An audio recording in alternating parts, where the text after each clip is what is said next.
हर हार में जीत छुपी होती है, क्रोध में प्रीत छुपी होती है, रात में जो अंधेरा काला होता है, दरअसल उसी में उजाला होता है। नमस्कार मित्रों, मैं हूं डॉक्टर सुखीराम रावत और आप देख रहे हैं हमारे चैनल के वीडियो का भाग 29। इस वीडियो में हम आपके साथ चर्चा करेंगे आज दूधौला के खूंटेला जाटों को खूंटेला या कुंतल क्यों कहा जाता है और इस गोत्र के पुष्कर सिंह पाखरिया जो खूंटेला गोत्र के ही थे, उनका भरतपुर रियासत के लिए क्या योगदान था। तो आइए दोस्तों, हम शुरू करते हैं पहले दूधौला की लोकेशन से। ये लोकेशन यानी ये दूधौला कहाँ पड़ता है ये देख लेते हैं। दूधौला गांव हरियाणा राज्य के पलवल जिले की पलवल तहसील में पलवल से अलावलपुर गांव होते हुए 12 किलोमीटर की दूरी पर स्थित है तथा पृथला गांव से दूधौला की दूरी 3 किलोमीटर है और पृथला दिल्ली आगरा राष्ट्रीय राजमार्ग यानी NH-19 पर पलवल से उत्तर की ओर 11 किलोमीटर की दूरी पर स्थित है। दूधौला गांव पृथला विधानसभा क्षेत्र में लगता है तथा यह जनौली की तेवतिया पाल का प्रमुख गांव है। दूधौला, मीरापुर, शहदपुर यानी पातली खुर्द, नंगला भीखू और आमरू ये 5 गांव दूधौला के साथ लगते हैं तथा दूधौला के गांवों के अंतर्गत ही इन्हें तेवतिया पाल में गिना जाता है।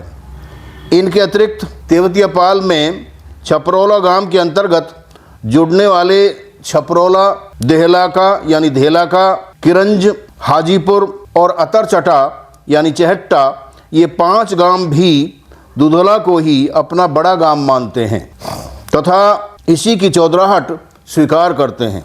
दूधौला गांव एक अति प्राचीन गांव है और ऐतिहासिक दृष्टि से महत्वपूर्ण स्थान है।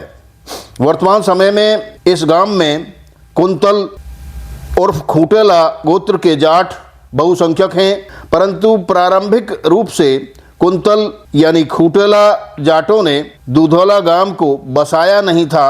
कुंतल यानी खूंटेला जाटों के से पहले दूधौला में लोधे राजपूत ठाकुर रहते थे, परंतु लोधे राजपूत ठाकुरों ने भी दूधौला को प्रारंभिक रूप से नहीं बसाया था।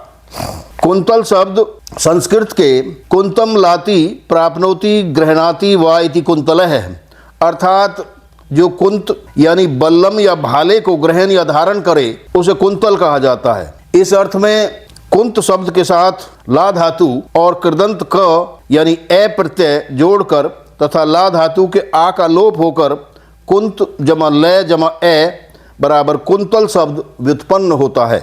दूसरे शब्दों में प्रशिक्षित बल्लमधारी या भालाधारी सैनिक कुंतल कहलाए। इसी अर्थ में कुंता कुंतधारिणः पुरुषाः प्रविशन्ति कुंतान प्रवेशय आदि उदाहरण वाक्य संस्कृत शब्दकोशों और ग्रंथों में मिलते हैं।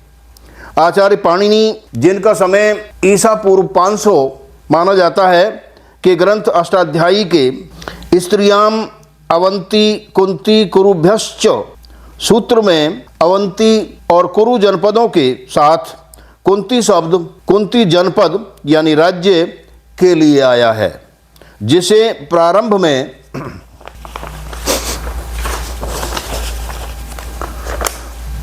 कुंत या कुंतलों द्वारा स्थापित किया गया था।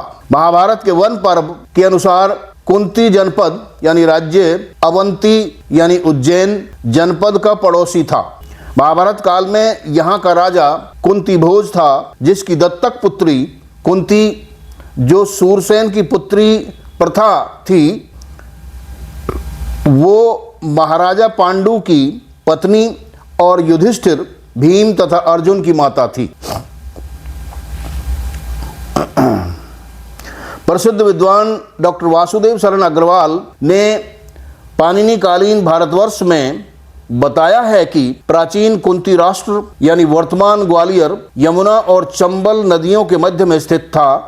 ग्वालियर क्षेत्र इस समय भी कोतवाड़ क्षेत्र के नाम से जाना जाता है।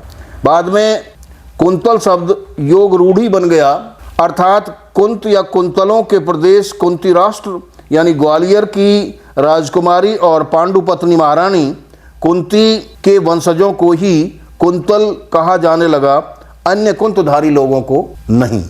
यानी कि कुंतधारी लोग तो और भी थे, परंतु केवल महारानी कुंती के वंशज ही कुंतल कहलाए। पांडव गाथा, गढ़पथेना रासो, मथुरा मेमोयर्स आदि प्रसिद्ध पुस्तकों में कुंतल यानी खूंटेला जाटों को मथुरा और भरतपुर जिलों की खूंटेल पट्टी का शासक बताया है। महाराजा पांडु की पत्नी महारानी कुंती के वंशज कौंते ही आगे चलकर तोमर यानी तमर और कुंतल यानी खूंटेला कहलाए। स्थानीय जगह भाट की पोथी के अनुसार एवं खूंटेलाओं के इतिहास के जानकार बुजुर्गों के अनुसार महारानी कुंती के वंशज दिल्ली नरेश अनंगपाल तोमर द्वितीय, जिनका समय 1051 ईस्वी से 1081 ईस्वी माना गया है, ने अपने कई पुत्रों में से 2 पुत्रों जिनके नाम थे सोहनपाल देव एवं जुराड़ देव, इनको भरतपुर और मथुरा जिलों में स्थित खूंट यानी खुंट और कुंट क्षेत्र की जागीर प्रदान की थी। यह क्षेत्र घने जंगलों का क्षेत्र था। यहाँ पर टूटे हुए या कटे हुए पेड़ों के खूंट यानी ठूंठ बहुतायत में थे, अतः यह क्षेत्र खूंट क्षेत्र कहलाया। खूंट क्षेत्र के स्वामी यानी मालिक होने के कारण सोहनपाल देव तोमर तमर तथा जुराड़ देव तोमर तमर एवं जुराड़ देव तोमर के वंशज खूंटेल तोमर तमर कहलाए। आजीवन अविवाहित रहने के कारण सोहनपाल देव तोमर का वंश आगे नहीं चला, केवल जुराड़ देव तोमर का ही वंश आगे चला। परवर्ती काल में खूंटेल शब्द बिगड़कर खूंटेला बन गया। अन्य लोग खूंटेल तोमरों तमरों को खूंटेला कहने लगे। बाद में खूंट क्षेत्र को ही खूंटेल पट्टी कहा गया। मथुरा और भरतपुर जिले के खूंट क्षेत्र या खूंटेल पट्टी में इस समय 500 से ज़्यादा गांव आते हैं, परंतु इनमें 384 गांव ही खूंटेला तोमर जाटों के बताए जाते हैं। पांडव गाथा, गढ़पथेना रासो तथा मथुरा मेमोयर्स के अनुसार खूंट क्षेत्र या खूंटेल पट्टी में मथुरा जिले के गोवर्धन, फरेह, महावन, मथुरा एवं कोसी क्षेत्रों के कुछ भाग तथा भरतपुर जिले की कुम्हेर, दीग और कामा तहसीलों के कुछ भाग आते हैं। इस समय दीग भी एक अलग जिला बन चुका है। कुछ विद्वान खूंटेल तोमरों तमरों के खूंटेला नामकरण का यह कारण भी बताते हैं कि दिल्ली के राजा अनंगपाल तोमर द्वितीय, जिनका समय 1051 ईस्वी से 1081 ईस्वी माना गया है, ने नागवंशी सम्राट भवनाग द्वारा ईसा की 4वीं शताब्दी में मथुरा में निर्मित लौह स्तंभ यानी विष्णु ध्वज को 1052 ईस्वी में मथुरा से दिल्ली लाकर महरौली में स्थापित किया था। और इसी उपलक्ष्य में अनंगपाल तोमर द्वितीय ने अपनी मुद्राओं पर अपनी नई उपाधि किल्ली देवपाल श्री समंत देव लिखवाकर उन्हें प्रसारित किया था। लौह स्तंभ किली को दिल्ली में गहरा गाढ़ने के कार्य को इन विद्वानों ने खूंटा गाढ़ने का नाम दिया। इन विद्वानों के अनुसार दिल्ली में इस खूंटा यानी किल्ली को गाढ़े जाने के कारण ही दिल्ली नरेश अनंगपाल तोमर द्वितीय के वंशज खूंटेला कहलाए। परंतु यह मत भ्रामक एवं तर्क विरुद्ध है, क्योंकि अनंगपाल तोमर द्वितीय के वंशज तमर जो भिन्न भिन्न कालों में भिन्न भिन्न स्थानों पर आबाद हुए, उन सभी तोमरों तमरों को खूंटेला नहीं कहा गया, बल्कि अनंगपाल तोमर द्वितीय के केवल 2 पुत्र सोहनपाल देव तोमर तमर और जुराड़ देव तोमर तमर एवं जुराड़ देव तोमर के वंशज जो उत्तर प्रदेश के मथुरा जिले में तथा राजस्थान के भरतपुर जिले में स्थित खूंट क्षेत्र खूंटेला पट्टी में आबाद हुए ही खूंटेल तोमर कहलाए। इस समय भी उपर्युक्त खूंट क्षेत्र खूंटेल पट्टी के 384 गांवों के तोमरों तमरों तथा यहाँ से निकलकर अन्यत्र बसे हुए तोमरों तमरों को ही खूंटेल तोमर तमर या खूंटेला कहा जाता है। इन्हीं लोगों को महारानी कुंती के वंशज होने के कारण कुंतल भी कहा जाता है। मित्रों,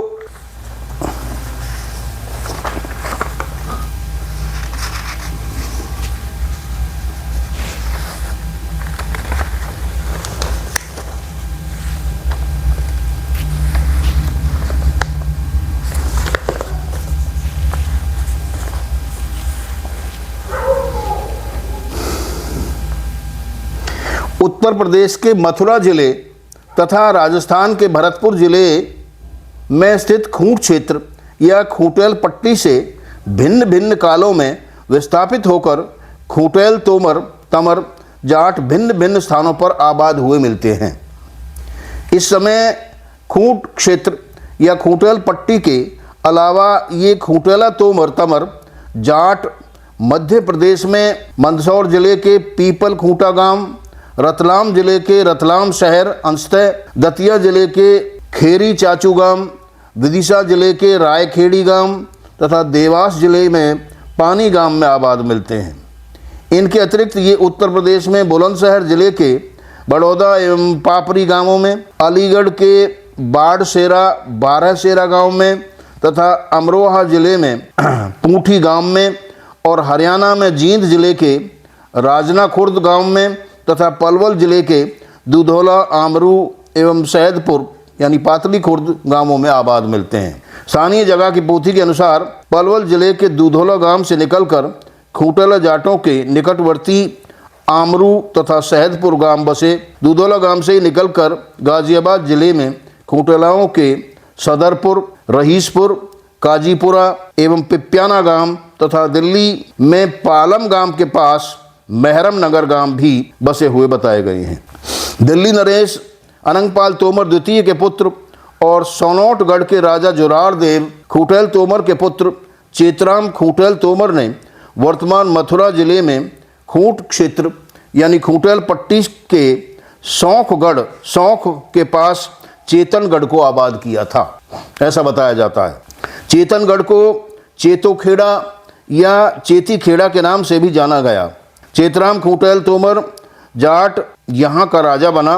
राजा चेतराम ने गिरिराज यानी गोवर्धन की परिक्रमा देने के बाद अर्थात गिरिराज महाराज का आशीर्वाद प्राप्त करने के बाद चेतनगढ़, चेतोखेड़ा या चेतीखेड़ा में अपना सेना सहित निवास किया। समस्त खूंट क्षेत्र यानी खूंटेल पट्टी के खूंटेल तोमरों, तमरों की भांति राजा चेतराम के वंशज भी खूंटेल तोमर या तमर अर्थात खूंटेला जाट कहलाए। महारानी कुंती के वंशज होने के कारण इन्हें कुंतल भी कहा गया। राजा चेतराम के वंश में आगे चलकर उनका एक वंशज रायसाल खूंटेल तोमर खूंटेला प्रसिद्ध व्यक्ति हुआ। स्थानीय जगह भाट की पोथी के अनुसार रायसाल वर्तमान पलवल जिले के दतीर गांव में ब्याया था और इसकी पत्नी का नाम मांडो यानी मांडो देवी था। मांडो देवी से रायसाल के उलखना, मनभरा और मौलवा नामक 3 पुत्र हुए, परंतु दुर्भाग्यवश किसी युद्ध में रायसाल की मृत्यु हो गई और इस प्रकार मांडो देवी विधवा हो गई। फिर वह अपने परिवार की सुरक्षा के लिए अपने पुत्रों तथा कुछ अन्य परिजनों सहित अपने गांव धतीर में अपने पिता के पास आ गई। मांडो देवी के पिता ने उसे अपने पुत्रों और परिजनों सहित धतीर गांव के कृषि रकबे में वर्तमान दुधौला के पश्चिम में बसा दिया। वर्तमान दुधौला गांव भी पहले धतीर के ही कृषि रकबे में एक उजड़ खेड़ा था, जहां धतीर गांव के लोगों ने उत्तर प्रदेश से आए हुए लोधा जाति के कुछ राजपूत ठाकुरों को बसा लिया था। फिर खूंटेलाओं ने लोधे राजपूतों को यहां से विस्थापित कर दिया।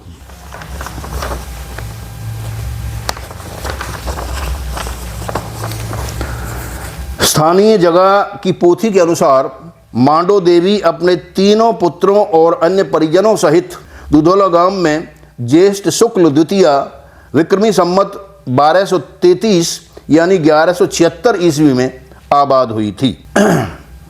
दुधौला गांव में हरियाणा सरकार द्वारा वर्ष 2016 में हरियाणा राज्य के एकमात्र राजकीय कौशल विकास संस्थान के रूप में श्री विश्वकर्मा कौशल विकास विश्वविद्यालय की स्थापना की गई। इसकी स्थापना के लिए दुधौला गांव की पंचायत ने ग्राम पंचायत की जमीन में से 82 एकड़ जमीन इस विश्वविद्यालय को प्रदान की। इस विश्वविद्यालय में भारत के युवा वर्ग को, खासकर हरियाणा के युवा वर्ग को भिन्न भिन्न प्रकार का कौशल प्रशिक्षण प्रदान किया जाता है, अर्थात उन्हें भिन्न भिन्न औद्योगिक इकाइयों के सहयोग से इनकी आवश्यकता के अनुसार नई तकनीक के साथ इस प्रकार हुनरमंद बनाया जाता है जिससे उन्हें तुरंत और आसानी से रोजगार प्राप्त हो सके। इस विश्वविद्यालय के अतिरिक्त दुधौला गांव की पंचायत ने अपनी लगभग 10 एकड़ जमीन में दुधौला एवं आसपास के गांवों की जल आपूर्ति के लिए एक बूस्टर की स्थापना करवाई हुई है।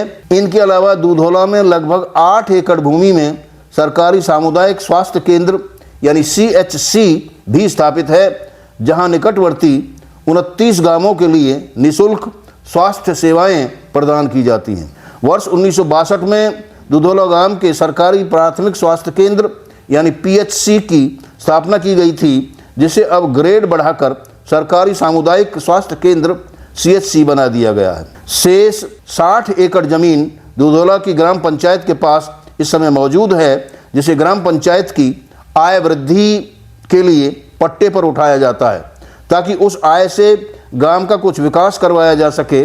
गांव के रकबे में इस विश्वविद्यालय, बूस्टर एवं CHC एवं कई औद्योगिक इकाइयों, फैक्ट्रियों की स्थापना के कारण दुधौला गांव का पूरे इलाके में एक महत्वपूर्ण स्थान है। मित्रों, अब हम ये चर्चा करते हैं कि खूंटोला गोत्र का ही पुष्कर सिंह पाखरिया एक बहुत ही ऐतिहासिक पुरुष हुए हैं, महापुरुष हुए हैं। उनका भरतपुर रियासत के इतिहास में क्या योगदान रहा है, आइए जानते हैं। खूंटेल तोमरों, खूंटेलाओं के गुनसारागढ़ का इतिहास बहुत ही महत्वपूर्ण रहा है।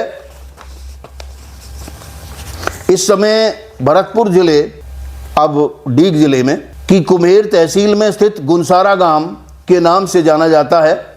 यहाँ का शासक पुष्कर सिंह पाखरिया कुंतल खूंटेला जाट प्रसिद्ध व्यक्ति हुआ। इसका एक पूर्वज पृथ्वी सिंह पाखरिया भरतपुर के महाराजा सूरजमल की सेना में एक सेनापति था, जिसने अलीगढ़ के पास चंडोस नामक स्थान पर अलीगढ़ के नवाब असद खां के विरुद्ध 1745 ईस्वी में हुई लड़ाई में अलीगढ़ दुर्ग को जीतने में महत्वपूर्ण भूमिका निभाई थी। पुष्कर सिंह पाखरिया का जन्म कार्तिक शुक्ल पूर्णिमा विक्रमी संवत 1798 यानी 1741 ईस्वी में हुआ था। ठाकुर देशराज के अनुसार जब भरतपुर का राजा जवाहर सिंह ने मुगल साम्राज्य के बादशाह शाह आलम द्वितीय के सर्वे सर्वा वजीर आजम और सेनापति नजीब उद्दौला यानी नजफ खान से अपने पिता महाराज सूरजमल की मृत्यु का बदला लेने के लिए 1764 ईस्वी में दिल्ली पर आक्रमण अभियान शुरू किया, तो दिल्ली के किले के में प्रवेश करने के लिए उसके एक अभेद्य अष्टधाती दरवाजे यानी फाटक की पैनी सलाखों से गुनसारागढ़ का यह खूंटेला वीर योद्धा पुष्कर सिंह पाखरिया चिपट गया था। तभी वह दरवाजा राजा जवाहर सिंह के हाथी द्वारा टक्कर देकर तोड़ा गया था और फिर उसके बाद भरतपुर की सेना ने दिल्ली के किले में प्रविष्ट होकर नजफ खान पर विजय प्राप्त की थी। ऐसा बताया जाता है कि 8 धातुओं के मेल से निर्मित उस अभेद्य अष्टधाती दरवाजे यानी फाटक को मुगल शासक पूर्व काल में चित्तौड़गढ़ से उखाड़ कर लाए थे। वह अष्टधाती दरवाजा यानी फाटक इस समय भी भरतपुर के किले में लगा हुआ है। इस समय भरतपुर जिले जो फिलहाल अब डीग में गुनसारा गांव में वीर पाखरिया स्मारक के रूप में पुष्कर सिंह पाखरिया की एक ऊंची और भव्य प्रतिमा स्थापित की हुई है, जहां दूर दूर से लोग आकर उसके सामने श्रद्धापूर्वक नतमस्तक होते हैं तथा वीर पुष्कर सिंह पाखरिया के लिए अपना आभार एवं आदर भाव प्रकट करते हैं।